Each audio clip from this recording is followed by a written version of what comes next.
welcome to the program. I am Simisala Adigun, standing in for DEJI360. Our President Bola Tinubu has assured Nigerians of a stronger economy, saying that his reforms are beginning to yield positive results.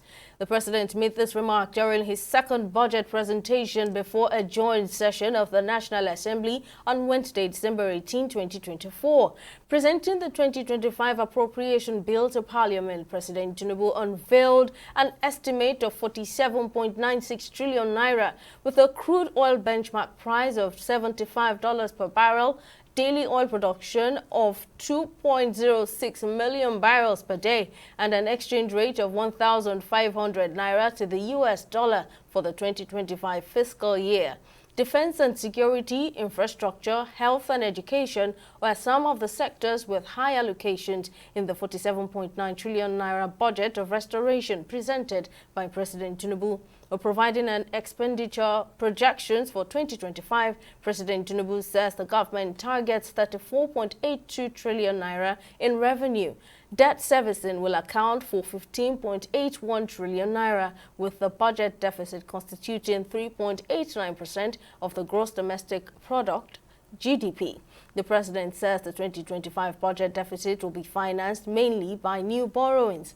Speaking further, the president pointed out that the proposed expenditure for the 47.9 trillion naira budget reflects the serious challenges faced by Nigeria and contains key reforms necessary to address them. Tinubu outlined the guiding principles of the 2025 budget, which aims to restore macroeconomic stability, enhance the business environment, promote inclusive growth, and foster equitable income distribution. Well, let's continue this conversation. Joining us on the program is the Chief Executive Officer of the Center for the Promotion of Private Enterprise, CPPE, Dr. Muda Yusuf. It's a pleasure having you on the program, sir. Now, you look at the budget estimates for 2025 in terms of allocation to several sectors in the country. Security, infrastructure, and education, as well as defense, are top on the list. Do you have any reservations on the amount allocated to each of the sectors?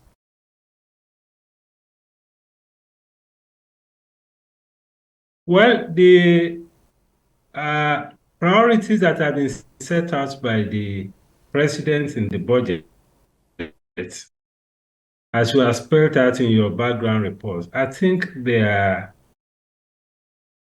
in order, especially taking into account the prevailing economic and social conditions. Because, as you know, the issue of insecurity is perhaps one of the biggest issues we are contending with in the economy today. So it's appropriate that defense and security accounts for the highest, allocation. Then, of course, infrastructure is very critical for productivity and growth of the economy, for job creation, for competitiveness. That is also very critical. Then you have health, which is also very, very important.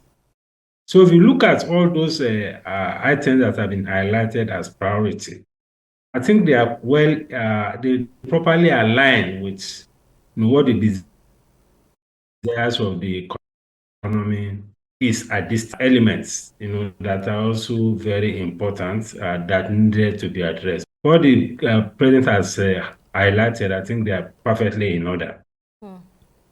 Now, the 2025 budget of restoration, as it is tagged, projects to bring inflation down to 15%. Do you think that this is really achievable considering where inflation is right now? Well, for me, that is quite ambitious because inflation currently is at slightly over 34%. And if you look at the historical trend in terms of inflation, I mean, we haven't seen any situation where we had that drastic improvement, So it's quite ambitious, it's quite optimistic, and I don't think that is really realistic. In 2025, we should be looking at inflation at between 25 to 28 or 27%. We take into account particularly the base effect in the computation of inflation, but certainly not coming down to 15%. I think that is rather on the very, very optimistic side. And there are still objections to President Tinubu's economic reforms, which he's really sure, he says, are yielding desired results. Looking at the state of the economy right now, and with the increase in inflation rate to 34.6% in November 2024, are you convinced that these reforms are actually working? And then the president says the budget aims to restore macroeconomic stability, enhance the business environment, promote inclusive growth, and foster equitable income distribution. Now, how viable are these targets? Well, the reforms are achieving some results. Even though it is coming at a very great cost, especially from a social perspective. I'm talking about the implications for cost of living and cost of doing business. But we have seen some results arising from the reforms. We have seen some improvement in our foreign reserves, for instance. Our foreign reserves currently now is at over 40 billion US dollars. I mean, that for me is remarkable. And it's also improving as we progress. We have also seen some level of stability in the foreign exchange market. In the last 5 months or so, the kind of volatility we saw at the beginning of the year or in the first half of the year, those levels of volatilities have actually moderated significantly. So we are beginning to see some level of confidence and level of movement towards some equilibrium in the foreign exchange market.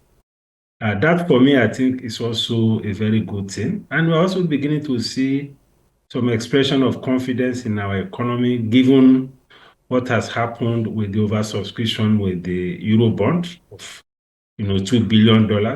That will also have some effect on our reserves. We saw the kind of performance of the domestic dollar bond, which was issued of $500 million, which was also oversubscribed. These are also expressions of confidence in the economy.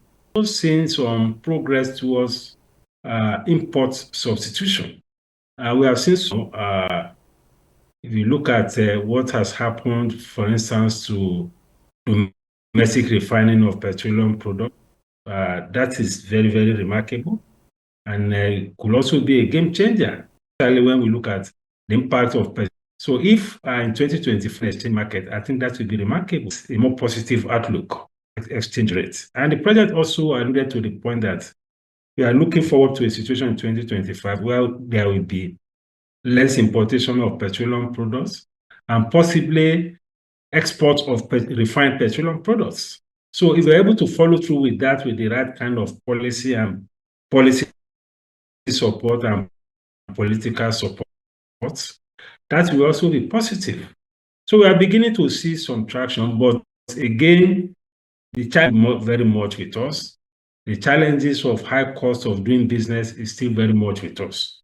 So these are some of the things that we need to address going forward to reduce the cost of living, to improve on the welfare of the people. Because as far as the ordinary citizens are concerned, until we service, particularly basic things that relates to transportation, that relates to food, and some other basic items, until we begin to see an improvement in their prices, I'm not sure the citizens will appreciate that anything positive is happening. In fact, some of them will feel that all this analysis we are doing are just academic. So there's a whole lot of work that needs to be done to connect this improvement in reforms to the improvement in the lives of the citizens, improvement in their welfare, reduction in the cost of living. And this will involve targeted policy intervention to address micro level issues regarding a whole lot of things like that impacts on the lives of the citizens. So those are some of the things that is critical for the level of debt. Our debt level is growing, and we need to manage it carefully so that it doesn't create macroeconomic challenges. It doesn't create another challenges or pose a risk, to the stability that we are beginning to see, especially in the foreign exchange market. Because the debt service provision in the budget, just as you read that in your background report, is 15 slightly over 15 trillion naira. I mean, that is a whole lot. Right. Finally, sir, the president says the 2025 budget deficit will be financed mainly by new borrowings. Aside borrowings, are there other ways that these deficits can be financed? Well, the other ways in which we can deal with the issue of deficit, first, we can reduce expenditure. We can scale down expenditure to move as close as possible to our revenue, our actual revenue. That is one way. The other way is to look at our assets. If there are assets that we can, provide for and make change value to the economy, we can put them for sale and generate revenue from them. You can also look at the option of partnering with the private sector to take up some of the capital projects that the government has decided to embark upon within the concept or framework of the public-private partnership, so that it is not government that will be doing everything. We should look at those projects that are bankable and invite private sector to take them up. If we need to concession some of the projects or something, we should concession them, so I don't overload, a government budget with some expenditures that are avoidable. I think those are some of the things that we can do, to reduce the level of deficit. CEO of the Center for the Promotion of Private Enterprise, we appreciate your time on the program. Thank you for lending your thoughts as always. Thank you very much, sir. Thank you very much. Thank you very much, sir. We'll take a short break, and when we return, we'll be discussing something else. Do stay with us. Opinions are free, facts are sacred, but truth is universal. How, in practical terms, can we, for instance, de-escalate the tension? When you go into public office, you must be ready to answer to the people. We know where the enemy is. 3 places. The Lake Chad Basin, the border area between Nigeria and Cameroon, and then the Sambisa Forest. On DEJI360, we give you a complete dose of everything. Opinion, facts, and undiluted truth. I hardly believe what politicians are saying in this part of the world. A new Nigeria is possible, a future is possible. We delve into the issues, dissect it so that you can understand it, and use it to take action. I don't think there's any need for any governor to look for grant for ranching. DEJI360, dissecting the issues.